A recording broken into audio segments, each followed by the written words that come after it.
The Cold War. The Cold War was a period in global history that determined the future of humanity. A war against East and West, capitalism, and communism. A political and extensive military effort on both sides, from cosmonauts becoming literal space trash, to the Americans concocting some tombullshittery to manipulate the monsoon season in the Philippines. There are tons of other operations the United States and Soviets performed that some are confirmed and debated on today. A core aspect of the Cold War was nuclear deterrence. Think of this as the nuclear equivalent of a power scaling argument on a Reddit forum. In this moment of peril, you need a deal breaker. Something that will shake the earth while also keeping it intact. But were you expecting a fucking kaiju robot that shoots nuclear missiles out of a railgun? That can hit anywhere on the known planet? A laser that can cut into the earth and also multiple layers of metal? You know what? Screw it. It ignores all forms of terrain, such as mountains and desert. Welcome to Metal Gear Solid. I'm making it my personal mission to review all the games because I need an excuse to sing Invisible by Duran Duran. Metal Gear as a game series is iconic.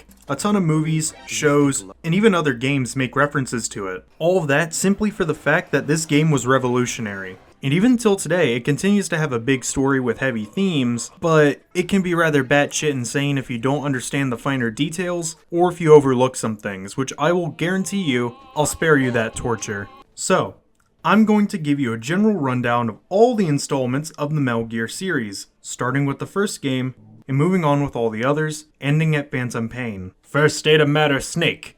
Your mission is to infiltrate a nuclear base overrun by terrorists. Terrorists stemming from the Foxhound Spec Ops unit. Find this kaiju robot, would you kindly? That's not your only problem. Let me just reach down for my dossier here. While also trying to find and destroy this Evangelion robot, you also need to find and hunt down the members of Foxhound. These people, in Google search order, Psycho Mantis. Psycho Mantis is a man who's incredibly powerful with his psychonetic abilities, and belongs in a Harrington film, Revolver Ocelot. My personal favorite character since he's a gun-tootin', gun-twirling, man-shooting, torturing, cowboy from Russia, don't ask why. Sniper Wolf, a woman who's good with a rifle, and doxing people. And I just want to say, for a few pixels, she is really fucking hot. Decoy Octopus, a master of disguise. Vulcan Raven, not only is he a shaman from Alaska, but he's also incredibly proficient with a machine gun. And apparently any piece of military hardware that you give him. And lastly, the greatest evil of them all, the one who runs the show, Liquid Snake. Damn, dude, you shit out of that fat ass? Listen to me. Don't read too far, I'll get into it later. You first start the game landing in the loading bay of the said nuclear base. If you're like me, you'll forget all the transmission numbers, or even know there's a menu to show you all the numbers, and so, paranoid, you run to the other side of the room and write all the codes on an old Scantron you forgot to turn in years ago. Me being the absolute alpha giga chad that I am, I'm going to give you all the transmission numbers of the person that I'm explaining. On comms, there are multiple people who will be willing to assist you no matter what. There's Colonel, who is willing to give you fourth wall breaking advice. Mei Ling is a Chinese cutie patootie who is willing to give you an ancient proverb anytime you save the game. Naomi Hunter is the only reason I know why cardboard boxes are made and how cigarettes give you cancer. Natasha doesn't only give you the logistics of a nuclear war. Essentially being a female Yuri Orlov, she knows everything about weapons and vehicles. Give her a call and she'll explain every little nook and cranny of that weapon that you're holding, its history, and how to use it. Master Miller, your master, and also knows everything about the Alaskan wildlife. And Master Miller, although being cool, is incredibly useless, unless you want to know the cool fact that Snake is a musher. The stealth mechanics of the game are incredibly easy to understand as far as I'm aware. As the great philosopher Socrates once said, there are only two types of ground in the known universe, ground and grates. On ground, your footsteps will be unheard by anyone, no matter how close you are to them. Grates, however, if you step on even a singular grate, they'll notice the change in sound frequency and charge over to wherever you're standing. Just as Socrates theorized, there are also two ways of which you are able to move around, walking or crawling. While walking, you are still considered sneaking around with little to no issue, because you're literally doing this weird jog. While crawling, this allows you to not be seen behind small barriers or things you wouldn't normally be able to sneak behind, and you'll even be able to traverse into smaller areas such as vents or nooks and crannies. And no, I did not use first person mode at all until I got to the end of the game because it gives you no tactical advantage whatsoever. That being said, whenever you crawl through these nooks and crannies, it'll put you into first person mode. In this mode, you can't attack or do anything but watch. Like feeling traumatic thoughts, like seeing her with another person. It's a lot. But I think it's something everybody should do. A little factoid here, I couldn't find the suppressed pistol at all. I tried looking around the map for anything, but I ain't found shit. So instead, just to save me time and to save you boredom, I'm gonna speedrun a bit of my storytelling. The tutorial section of the bottom layer is actually real useful. Not only are there just 2 enemies, but it also shows you that they have a field of vision, and that every enemy has a schedule. They'll walk over to one place, stop for a few seconds, or even a minute, and then walk away. The game tries to ease you into something that no person has ever experienced: patience. There aren't many things that you can use to redirect people, but you can simply just walk as they walk away. You can knock someone out temporarily and then walk past, or you can kill them for more rations. You can also hide behind security cameras. That's neat. Once you're done with the loading bay, you can finally go to the surface by going to the service elevator and going up. This is where the game gives you more enemies, cameras, and worst of all, an environment. The Metal Gear series is incredibly big on the idea of using your environment, and this goes to show that you should use it to every aspect of your advantage. You can use these little areas to hide away from the spotlight, and there are even some units that you can hide behind that can allow people to walk by and not see you. Not only do you have the freedom of choice of where to hide, you also have freedom of choice of where to enter. There are 2 ways that you can go, the top and bottom. To go to the top, you need to take out a few guards, avoid a few cameras, hide from the guards along the catwalk, and then go through the air vent. But for the bottom, it gets a little trickier. If you want to find the gun, you hop into the truck that you see, hide behind the crate, and then you get to pick up a pistol. Once you got that in order, you can aim your grade A American iron at the guard, and then run through the vent. However, with how the map is laid out, this is supposed to be a trial and error experience. If you don't get on the first time, it's not your fault. I personally died a total of 10 times before I finally learned my lesson, to not and try and beat the shit out of the guards. And now I can get to the tank hangar. The tank hangar is harder than you think it is because of how it's laid out. Multiple winding corridors, incredibly loud grates along the catwalk, but there's enough bullets that you can supply an entire African militia with, and it doesn't get better because of the fact I'm playing with a very shitty controller. While I'm discussing this, you might notice that you're picking up a lot of stuff. In the left pocket of every alpha male is their tools, gadgets, and things that they need in everyday life in order to succeed. My favorite piece of equipment is the thermal goggles. Don't pick up the mine detector. It's actually useless if you have these. I'm Jason V101 with the thermal wow. You're never gonna have to use any other kind of vision ever again. Can't see people in the dark? Boom! Thermal vision. Who needs green when you got red? And come here, check this out. Explosives that can't be found on the surface? Boom. Right there. You can see it right under there. It's like a miracle. Why did they have to add the night vision? Get rid of that old dusty metal detector. Get rid of those night vision goggles. Cause right here, you got the thermal wow. All you're ever gonna need, all you're ever gonna have. This is the thermal wow for $20.99, available at your local retailer. More valuable pieces of gear involve the cardboard box, the FAMAS, C4 explosive, a guided missile that I didn't even know I picked up, and a lot more. Rations are equipment that you can pick up off dead bodies, or just in random hallways. Consuming said rations allows you to gain health. Story time! While we're traversing the vent system after getting out of that hellhole of a tank hangar, we can overhear 2 guards having a discussion about someone breaking in. But it's not us. They've killed 3 people using stealth. Why does that sound familiar? Besides that, it took me a long time and a lot of deaths in order to find where the elevator was. When reaching the elevator, I can get down to the cell section where the DARPA chief, a guy who I'm supposed to recover, is being held in confinement. When we find the DARPA chief, we talk about the plan that's in store. To dumb it down to you, he exposes what Metal Gear is, giving us details on what it is, how to disable it, but he also explains what the PAL system is. The PAL system makes it to where you need to use 2 codes in order to activate the device. One of the passcodes being held by the president of Arms Tech, a global leader in the manufacturing of weapons. But because the DARPA chief decided to give some money to a Nigerian prince, they found out my password.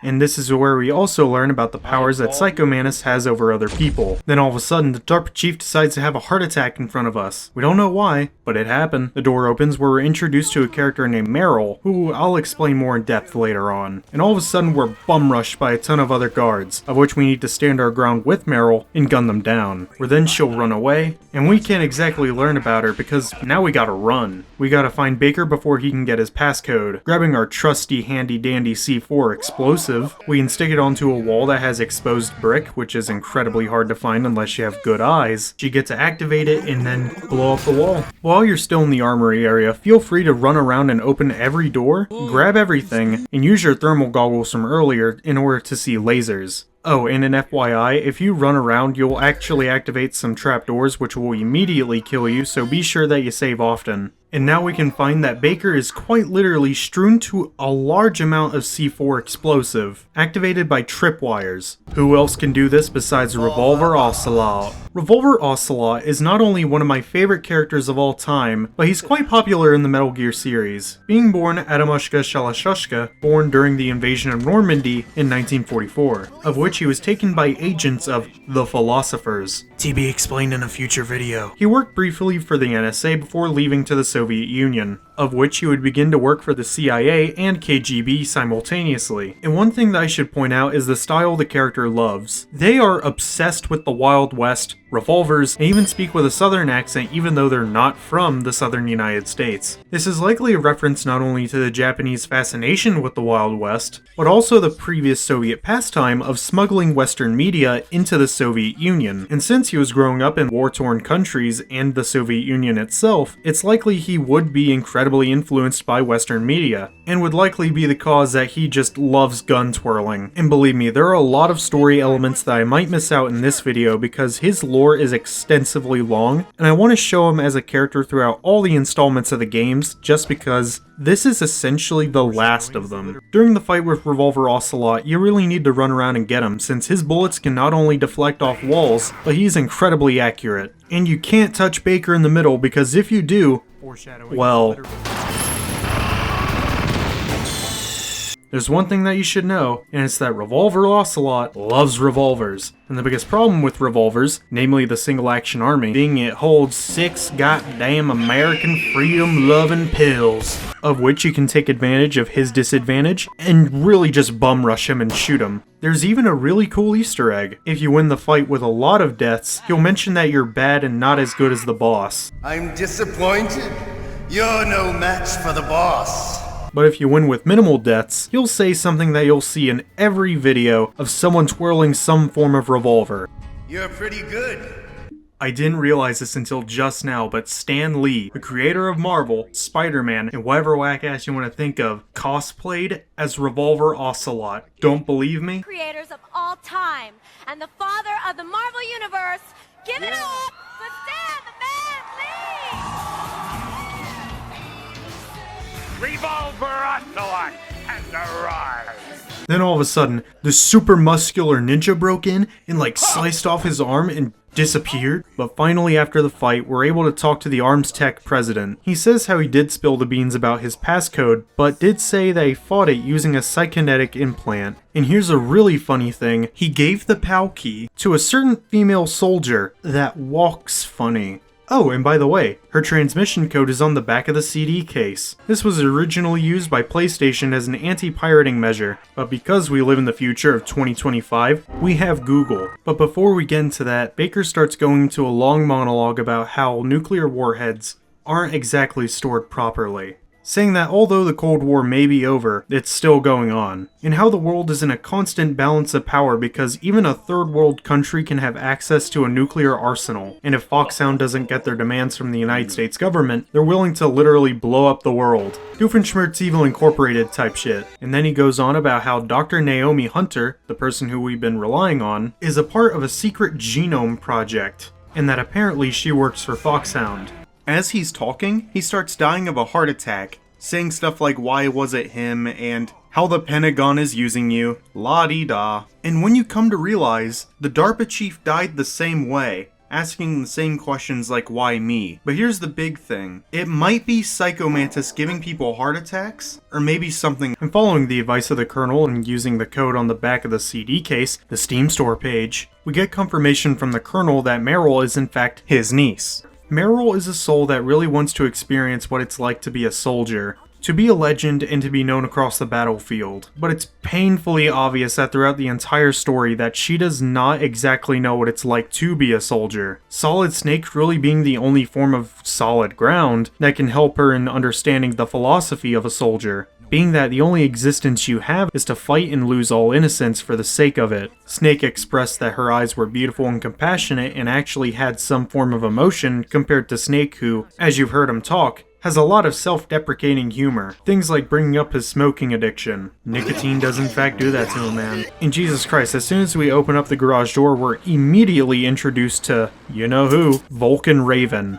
In an M1 Abrams tank. And I forgot to mention this. Whenever you leave the general area and start heading towards the nuclear facility, a guy calls you and wants you to name him Deep Throat. He says to use a mine detector, but I'm not doing that. As well as telling you that I'm sponsored by... Best way to beat the man is to throw EMPs at the tank before chucking a nade into the hatch. And you have to do this about 3 more times. And once we're done with that, we can reach the warhead facility. We're given confirmation from Natasha that warheads aren't exactly stored properly. Like, at all. And these are known as muffs, material unaccounted for, causing massive environmental issues, but giving a lot of higher people good PR. But the main reason why we're here is to find one named Dr. Emmerich, of which he's being held hostage in the 2nd floor laboratory. The laboratory section of the map is kind of difficult, because if you want to go through the warhead section, there's a lot of guards watching every direction, and it's really useful to use a cardboard box. And in the lab section alone, there is this very tedious section that I absolutely hate. You have to use a SAM missile in order to guide it along the hallway without being shot down by any of the turrets and hit a terminal in order to shut down Hassan's floor. And once we get our terminal trouble solved, we can find where Emmerich is. And, of course, the guy's a weeaboo. It's like one of my Japanese animes.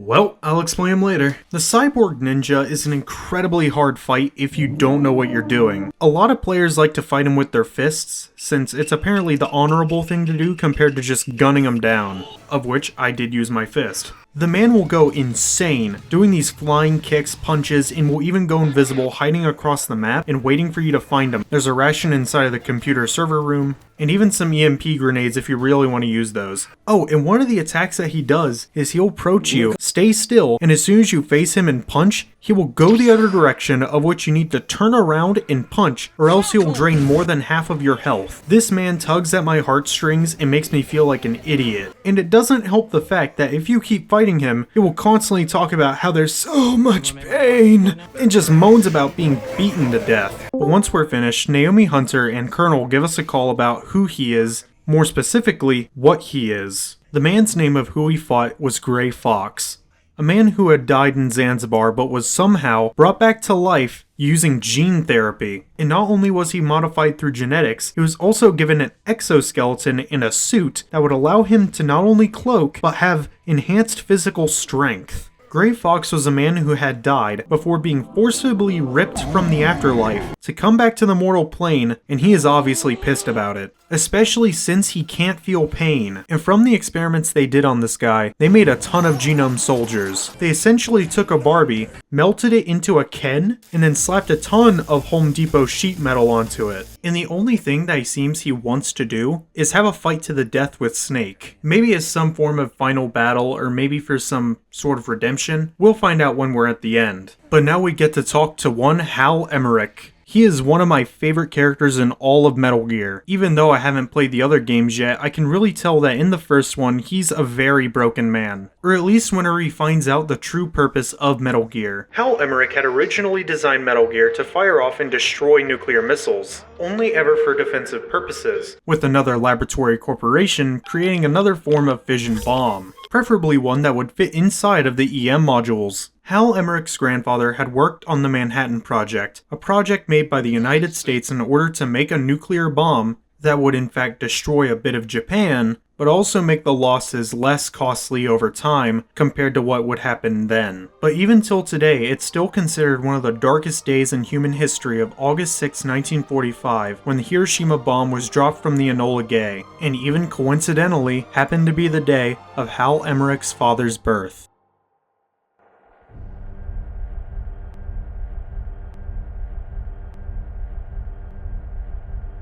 Now I am become death, the destroyer of worlds.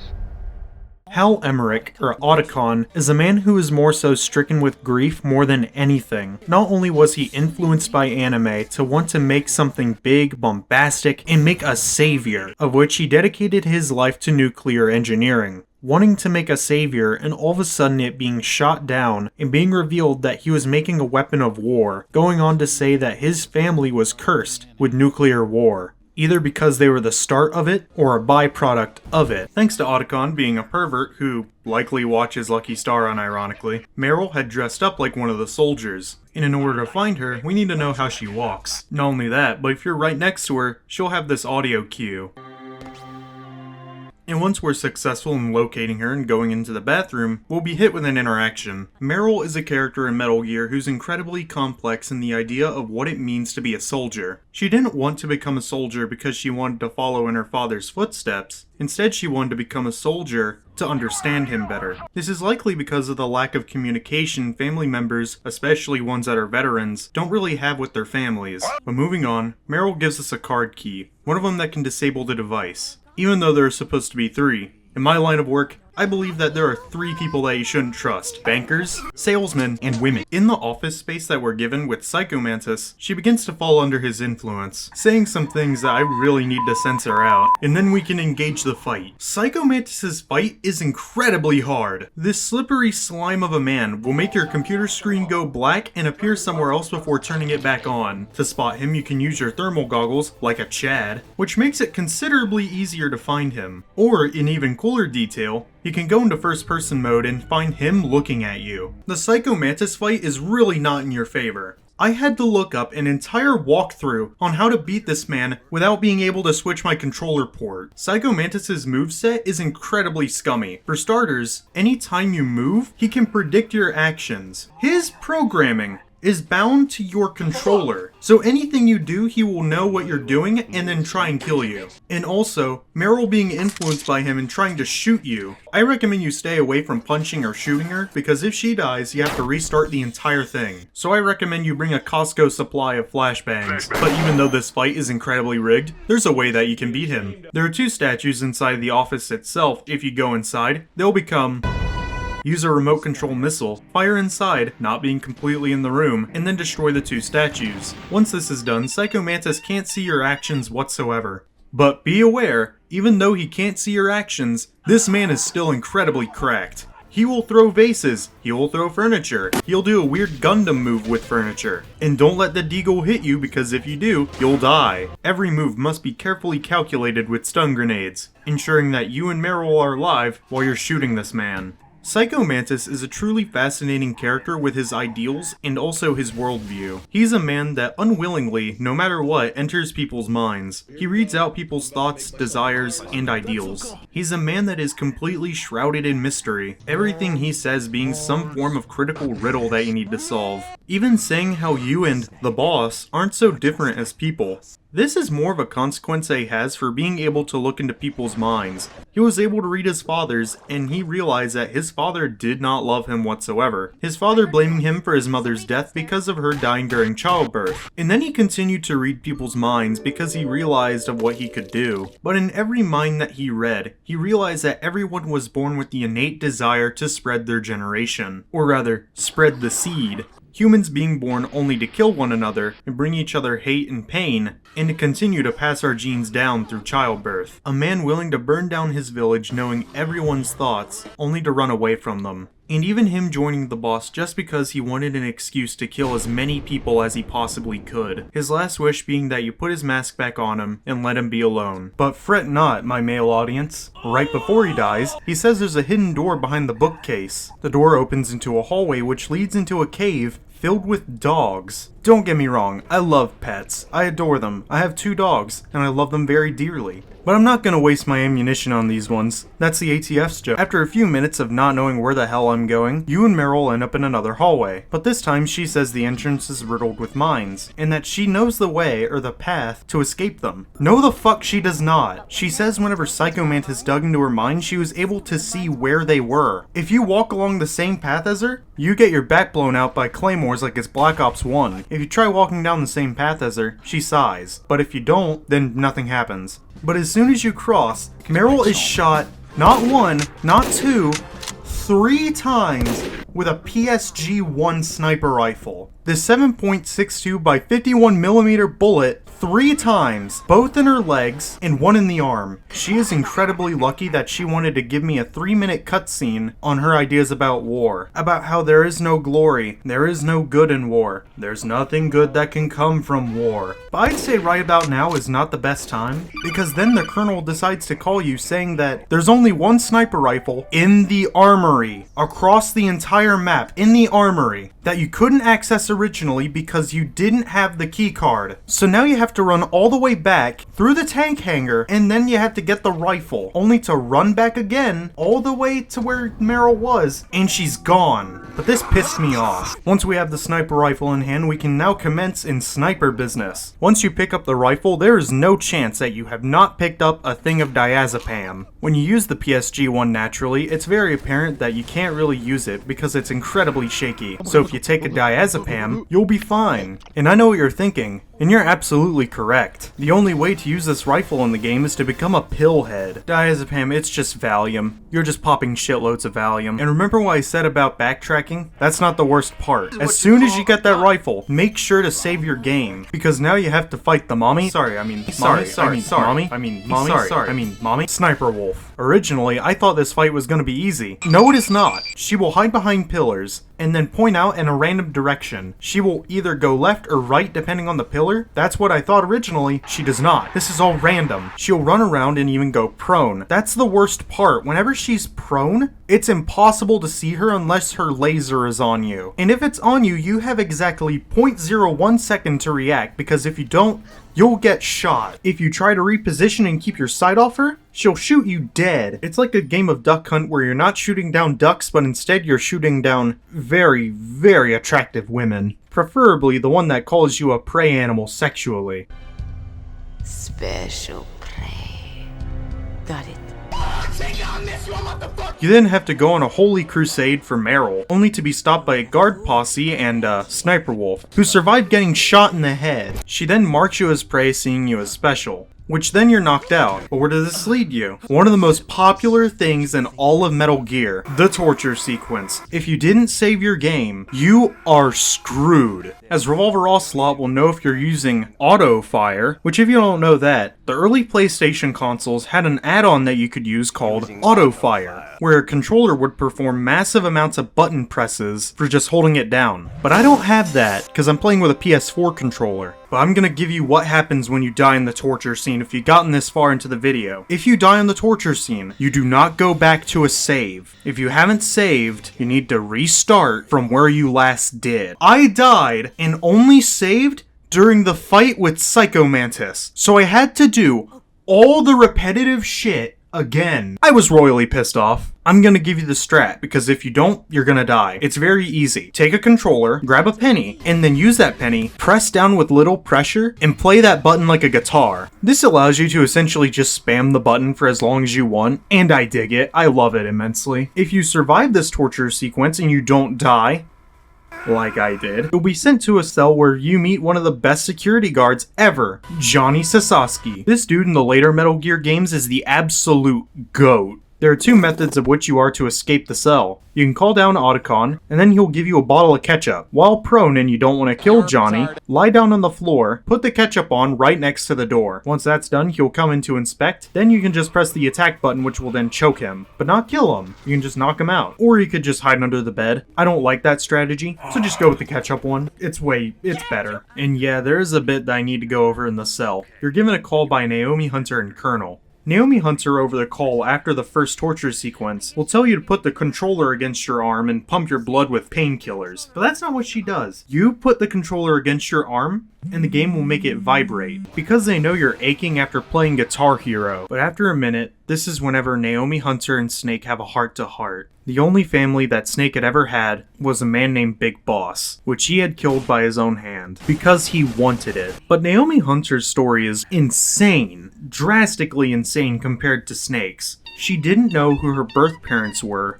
she was an orphan, and then had a brother in Zanzibar, who weren't blood related by the way. Just helped her get through school. And the whole thing with Naomi Hunter is that she got into genetics because she wanted to find out who she was. But this is when she found out that genetics can quite literally predict your future, which Snake tells her that she's a scientist and not a fortune teller. She goes quiet. and hangs up. But whenever Otacon arrives with his ketchup and tuna surprise, he tells us a little something. He's simping for Sniper Wolf because she gave him a handkerchief. He's obviously suffering from Stockholm Syndrome and says we shouldn't hurt her because she's a good person. Yeah, sorry, bud. Whenever we're about to reach where we are, Snake begins to feel bad, guilty, or even just downright traumatized by seeing Meryl, an innocent person wanting to be a hero, just vanished, not being able to protect her even though she was just there not but 5 minutes ago. But whenever we do enter the communications tower, we have to go through an entire bullet hell to reach the top. It is insane. This is whenever you have to waste all of your resources on the guards that constantly try and shoot at you. But once you're on the surface, Liquid Snake literally flies in on a kill streak gunship and destroys a satellite, which makes it to where you have to rappel down the tower onto another stage. It's so badass. On the second stage, if you try and cross the bridge, there'll be at least 4 dudes who will shoot at you. If Fallout has taught me anything, it's that taking mass amounts of drugs will help you in every situation possible. Pop some Zanzan bars, get on prone with a sniper rifle, and when we're about to reach the roof of the comm tower in order to fight Liquid Snake, Otacon wants to give us a talk about how we're like an action hero, but Snake doesn't believe this sentiment. Snake isn't an action hero in his eyes. Snake believes that war in it of itself, isn't exactly a thing that should be loved. It's just a means to an end. He doesn't believe in the glory, he doesn't believe in the women, he doesn't believe in any of it. He believes that love can bloom on the battlefield, but you'd have to be able to protect them, of which Snake wasn't able to protect Meryl. And Snake doesn't want Otacon to hurt anyone, which he reassures him on before tasking him to fix the elevator. When going upstairs to try and fight Liquid Snake, the stairs are littered with turrets like it's an NG nest. Just use EMP grenades if you have enough of them, or stockpile Feastables, Lunchly, and Prime into your back pocket and die from mold poisoning. Once on the roof, you need to use a weapon that one of the many Afghans need, a stinger. Liquid Snake will fly around the entirety of the roof. He'll go far away in circle to where you can't hurt him with a stinger. He'll also go below the building to try and initiate a surprise attack. You can avoid the gunshots and missiles by going to this little center section and just circling. If you want a little exploit, just aim with the stinger, wait for him to pop up since it still locks on, and then shoot him. This fight is a little more manageable compared to the other fights, especially compared to the Sniper Wolf fight. After we defeat Liquid Snake and his hind helicopter from Black Ops fame, Otacon decides to break the fourth wall like everyone in this game, telling us when he was trying to repair the elevator, it just started moving on its own. But after going down the NG nest and into the elevator itself, the weight can't handle your ass. But this is something I forgot to remark on earlier. Otacon was designing these prototype cloaking suits to where he could make himself completely invisible. 4 of them went missing, and there was only one left. His own. These 4 dudes in cloaking suits will show up, and as you're fighting them, they'll stay invisible. They're kind of hard to pick up if you only have very little health and are paranoid about getting shot. But if you understand the gist of invisibility and how you can basically see this weird outline, you can easily take them out. My personal advice is to stand in this corner and unload your FAMAS into them. But when you're done with the elevator area and you're bumbling around like a fool, it finally comes into your head that you need to know where Metal Gear is stored in the underground maintenance facility, having to yet go outside again in order to find it. But in this backyard, they have to go from the tower into the area. Sniper Wolf has found you. This fight is probably the easiest one in the entire game. Sniper Wolf's main mechanic is like the corridor, where she'll find a place to hide behind cover. But if you time your shots perfectly, as she's running, you can deal damage to her and she'll keep running, which basically turns this boss that's super threatening in the beginning into basically just a shooting gallery. Thanks to the storm, it sort of muddies your vision every time you try aiming, so just stay in scope the entire fight. Or, you could be like this absolute mad lad who only ever used a rocket launcher in this fight and beat her with like 3 missiles. I defeated Sniper Wolf with only 1 death. Now, we can talk about Sniper Wolf. Sniper Wolf was born in Kurdistan, which is not a country, but in fact, it is a region within the Middle East. Kurdistan covers regions like Turkey, Syria, Iran, Iraq, what the hell's the Azerbaijan, parts of Georgia, and even bleeding into Armenia. And the reason why this holds significance is war. The biggest theme throughout the story currently, especially with the characters, is war. But when discussing Kurdistan itself, Sniper Wolf does explain that she was born and raised on a battlefield, and seeing as this game was made in 1998, she would have been born in the Second Iraqi-Kurdish War, a war that had led to the deaths of estimated 7,000 to 20,000 people, and she would have been born in this in 1974 and continued to feel conflicts that continued going on, especially the Iraq-Iran War, where she met Big Boss, where she had grown up in conflict and war, but Big Boss taught her to adapt to it, not to see it from the inside with some form of ideological struggle or how it affects people. Sniper Wolf is on the other side of the sniper scope. She's the one who dictates who lives or dies, even going on to explain that in her early life she was being hunted like a dog, only for her to live and adapt thanks to Big Boss. And Sniper Wolf doesn't want to go out by being known as whatever. She wants to die as Sniper Wolf. And when Anakon arrives, My gun. Give it to me. She's part of me. Oh, okay, hero. Set me free. she died a soldier, she died a mercenary, but most importantly, she died knowing what she was. Time to break the ice. Let's talk about the next section. In the forge area, it is nothing but catwalks, and this very annoying crane that, if you're on it and it keeps going, you're gonna be knocked off and die. The best way to handle this is to use a remote control missile, fire at it, and destroy it. And this is the smallest section in the entire game. Just walk across that beam, go down the stairs, and into the door. That's all you need to do. And whilst in this room, you can go up to this panel, interact with it, and call an elevator. But this is like Die Rise. There's always going to be a problem, as when you press the elevator, just like Die Rise, there's going to be 6 zombies chasing you. But instead of zombies that are very hard to put together, and also apparently in the new one there's a wonder vehicle now, kill me. It's just 4 dudes with assault rifles. But please, don't make the same mistake I did. As soon as I got off the elevator, I pleasantly found out there's a turret in the corner that you can't see. Just toss an EMP grenade and walk through, you'll be fine.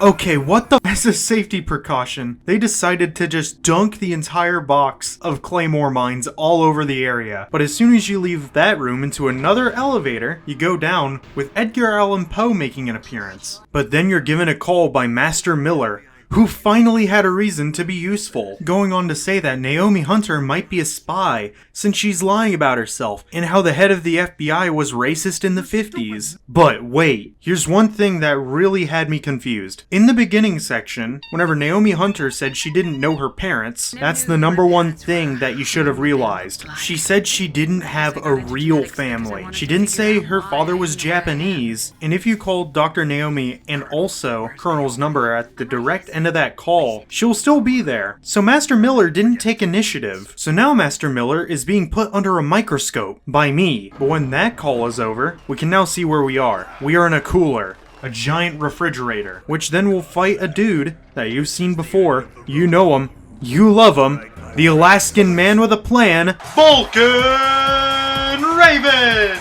But Vulcan Raven has a very special view of war. He sees it as a sport, saying spiritual and physical strength should be tested in the battlefield. And I'm going to repeat myself, this battle is brutal, like all the others in the game. But this time, you're fighting a big burly man who's carrying around a giant machine gun in very narrow corridors, along with the fact that he has a very big line of sight, where if he sees you down one of these corridors, he'll pepper you with bullets. And it's gotten so bad that the best way that you should fight him is to set up C4 on a route that he's going down and then blow it up. You can also blow up the containers for more explosives or just to get supplies. Don't shoot him with a remote control missile. If you do this, he'll shoot down the missile. You can't sneak attack him. Landing any physical damage will do nothing compared to a grenade. He can shrug off magazine after magazine. And after the fight with Vulcan Raven, there's not much to really remark on. Vulcan Raven is just a character. He's a character alright, but he doesn't really have much in my opinion. Most that he does have is this sense that he knows Snake. He knows him because he watched him, and says that he'll be watching him no matter what, and also gives us the fact that Decoy Octopus was the DARPA chief. In reality, there were two DARPA chiefs. The decomposing body in the cell is the real DARPA chief. He's decomposing because a long time ago, Ocelot had tortured him to death, and in knowing Snake would probably show up, Decoy Octopus disguised himself as the DARPA chief. But Vulcan Raven has something to say to Snake before he dies, and he says that the road that Snake walks down is forever going, saying that no matter what, his enemies will always haunt him. And this is very prevalent, but I really like how brief his cutscene is, where once he's done talking, he's just eaten by ravens and leaves. After Vulcan Raven had been turned into a Meals on Wheels for the ravens, guess what? We're given another call by the Colonel. But this time, Master Miller has decided to join in on the call as well. In the talk, Master Miller basically says, "There was a Naomi Hunter. Dear God, there's more. No." There was in fact a Dr. Naomi Hunter who served in the Middle East. But because this Dr. Naomi Hunter decided to look for something on the dark web, someone had stolen her identity and then became Naomi Hunter. And with this, Colonel starts to be a little sus. He had been lying for a long while, doing things like hiding things, covering up what he was saying, with the end result being they're trying to arrest her, interrogate her, and find out who or what she is.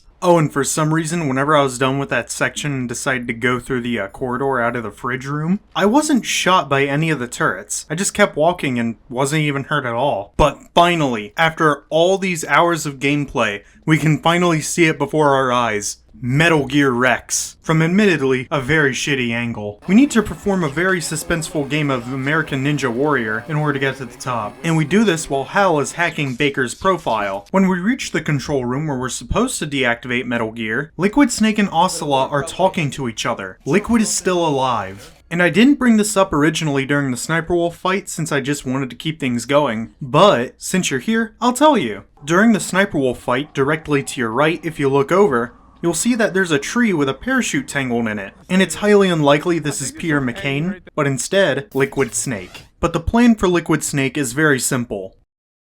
Not really. Liquid Snake wants $1 billion as well as Big Boss's DNA. He wants this money and DNA to not only make more genome soldiers, but to establish Big Boss's dream of Outer Heaven. Outer Heaven is a place where all disillusioned soldiers go, veterans who have been shunned, and where soldiers of fortune can flourish. But there's a little plan if everything goes backwards. What he'll do is he'll launch a nuclear missile that isn't exactly a missile and can't be detected by radar into China. More specifically, a nuclear test site in China. Then they'll frame the Americans saying that they did it and also that they have a weapon that will destroy the world. America's reputation will go down the drain, and they'll be able to sell Metal Gears and armaments to the world. But how is our perilous hero, Snake, going to solve this? If you remember from earlier, Hal was actually hacking into Baker's file, and here are two things he found. In reality, this one PAL key that we were given can mold into all three of them. It just has to use different levels of temperatures. Oh, and the other thing was his flight log. In order to get these three temperatures, you need to go into the forge, the refrigerator room, and a normal room. And this is less painful compared to the sniper, where now the Metal Gear room will be filled with guards ready to gun you down, and Revolver Ocelot shot the car down into the drainage ditch. And even more painfully, he planted a bomb, so if you pick it up in your inventory, you have to chuck it out. But it doesn't take long in order to finish your crusade and finally enter all PAL codes inside of the computers. But when you're on your final PAL key, Naomi gives you a call. And guess what? I was correct. She doesn't know who her birth parents were, she hardly even knew her race, until she realized she was from Rhodesia, and one of the biggest contributors to her life was Frank Yeager, otherwise known as Gray Fox. Her family was killed only for Gray Fox to appear, before he was Gray Fox, where during combat and just living together, Naomi Hunter was then handed off to Big Boss, where Naomi Hunter was sent to the United States, but Frank Yeager had to stay behind and fight in Zanzibar. Due to Snake,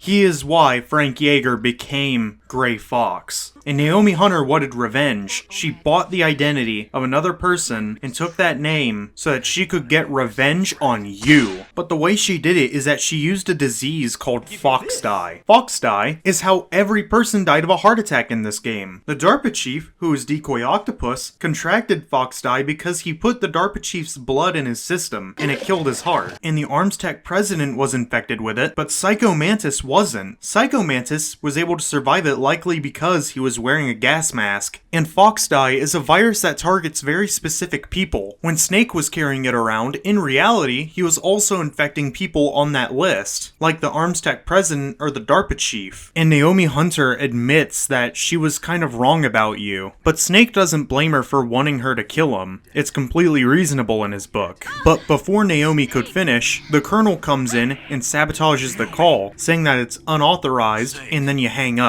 The call is stopped abruptly by the Colonel, but remember who put her in this situation: Master Miller. Where as soon as you put in the PAL card, it's revealed that Master Miller isn't actually Master Miller. Master Miller's body was found in his home. In reality, you're talking to one Liquid Snake. The entire time, Liquid Snake had been talking to you and the team over codec call. He has never appeared in the room with Naomi Hunter or the Colonel. And not only did Liquid Snake deceive you, thinking these cards would deactivate Metal Gear, but in reality, it activated the launch. With the DARPA chief even telling you this, who was actually Decoy Octopus. It all comes full circle. And in activating Metal Gear, Liquid Snake shuts the door and then gas starts coming in through the vents. It makes it impossible to breathe unless you're wearing a gas mask, and the only way out is to call Otacon into unlocking the door for you. And when you're outside of the room, Liquid Snake not only tells you that you two are clones of Big Boss's DNA, with him having the recessive genes and yourself having all the dominant genes,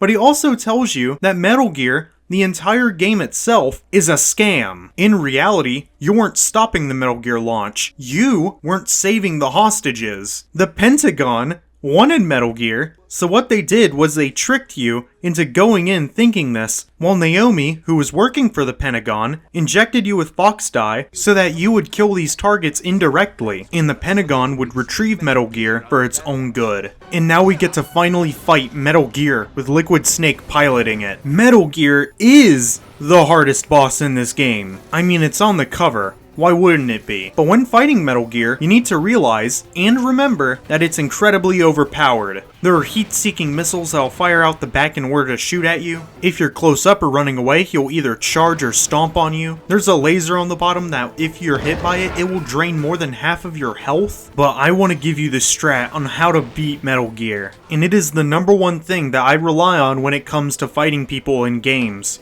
Cheese. When Metal Gear is activated, use an EMP grenade, and then after that, run under Metal Gear and stay under his legs. But remember to walk right under the head, as if you do that, you can just constantly aim up and shoot at him. You can just stay under him. And one last thing, in order to open Metal Gear Rex's mouth, you need to shoot the radar on its shoulder. But during the middle of the fight, Gray Fox comes out of nowhere with his mask off and a gun. But then Gray Fox gives you a bit of a long cutscene where he talks about how he killed Naomi's parents, but just couldn't bring himself to admit it, and wants you to tell her, and that he was the one who named himself Deep Throat. But back to the more important topic, he says that he is forever guilty and that their eyes always haunt him. He thought about killing Naomi when she was a child, but he never came to it, and so now he wants to die. He wants you to set him free, because you killed him. But whenever Fox runs off to fight Liquid Snake, Solid Snake says the most, it doesn't sound like him. From moving.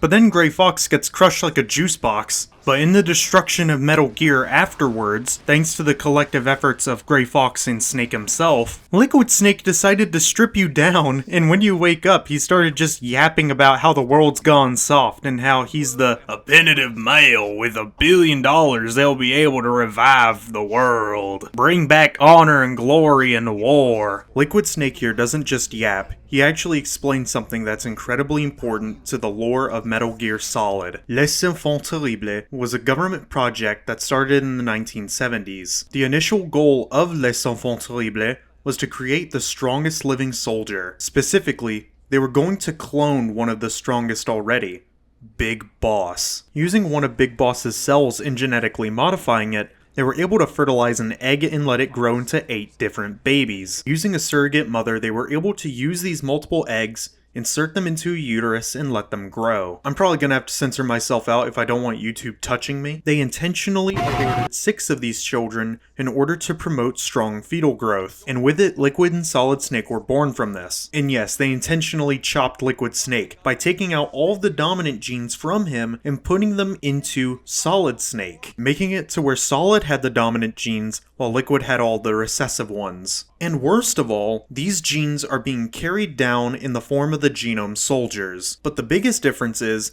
they aren't exactly copies, but instead they are digitally cloned, meaning that they were able to take certain aspects of Big Boss's DNA, from tactical thinking to the proverbial killer instinct. But Liquid Snake decides to act very shitty when he starts talking about the genome soldiers. He talks about how the soldiers during the Gulf War were injected with this soldier DNA, and Gulf War syndrome is a side effect of it, only to call the real reason a cover-up by the Pentagon. And one last little thing to round off this whole section of Les Enfants Terribles would be that just a few minutes ago he was glazing the genome soldiers for being our brothers, only to then shit on them by calling them an absolute failure. But before you get into the fight with Liquid Snake, the Colonel calls you saying that bombers are on their way to your location, saying things like how the Pentagon tricked him into doing this operation in exchange for Meryl's life. Only for his connection to be cut by the Secretary of Defense, Jim Hausman, who I thought was a real guy for a minute. But putting it very bluntly, he's gonna carpet bomb the facility and say the terrorists activated a nuclear device. But after his yapping session, there's a really cool detail. You two have the same amount of health, and because you're fighting with your fists, this becomes a game of skill.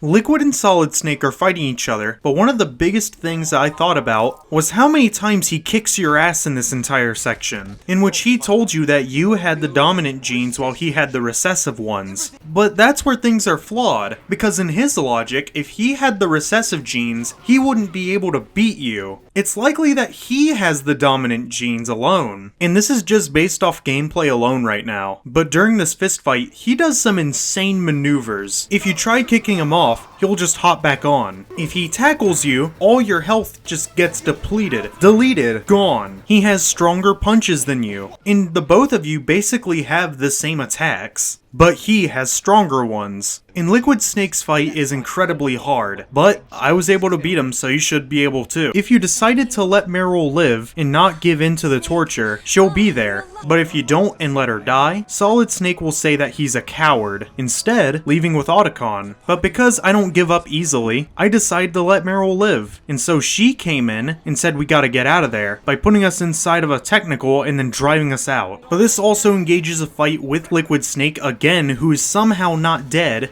again, where not only do we need to shoot barricades, but also Liquid Snake himself. But at the end, we're in a car crash. And in that car crash, Liquid Snake's car topples over as well with ours. We're stuck. He's not, and he has a FAMAS. He doesn't say anything besides Snake, aiming it at us, and then he dies from Fox Die. And when he falls to the ground, we realize that there are no bombers in sight. After a quick call from the Colonel, realizing that Jim Hausman was working on his own, not with the Pentagon, where then Colonel hands the phone over to Naomi Hunter. But Gray Fox's message still rings in his ear, and yet he doesn't tell her. He doesn't tell Naomi that Gray Fox killed her family. Instead, he simply tells her that Gray Fox loves her very much, and Naomi is able to live on without the weight that Frank Yeager killed her family.